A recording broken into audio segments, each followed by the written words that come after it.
Hello and welcome back to another video. Today we will be going in depth on the point curve. I actually did not use this tool until I saw it featured on one of Mark Denny's videos.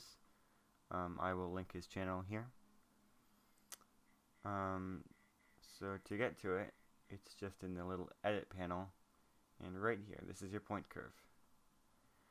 So what we have here is a miniaturized version of a histogram. So on the left side, this represents the whites of the photo, the brightest parts, and then here's the blacks. So basically, you can do any of these basic edits in the point curve. So if I want to do exposure, there, just like that. And to add more contrast, you can add a little S-curve. Just like that. It's extremely powerful, so very easy to overdo it. Just like that. To reset the points here, just double click them. And then you can create as many points as you want. And move them wherever you want. Yup, that's horrible. Okay.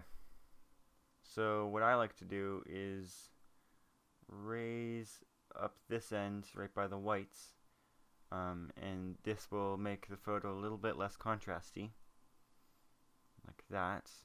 It gives more depth in like the shadows here and down here, and then you can add a little bit of contrast.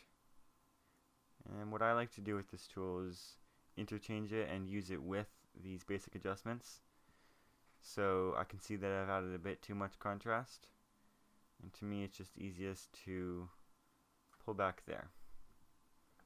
And it does make a difference, but what I found with the point curve is that it's subtle changes, but they do tend to add a lot to your photos.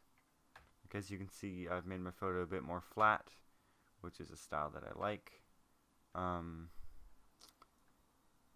So yeah, and if you want a more contrasty photo, you can do something like that. Bring the whites down, blacks up. Yeah. So that is the point curve.